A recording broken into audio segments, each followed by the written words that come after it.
সফলতা মানেই সম্মুখে এগিয়ে যাওয়া, থেমে যাওয়া নয়। অর্থাৎ সফলতা মানেই সম্মুখে এগিয়ে যাওয়া, থেমে যাওয়া নয়।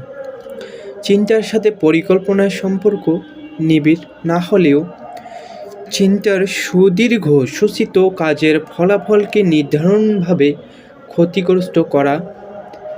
সেজন্য একের পর এক কাজের পরিকল্পনা না করে বর্তমান কাজের দ্রুত নিষ্পত্তি করাই হলো বাস্তবতার দাবি।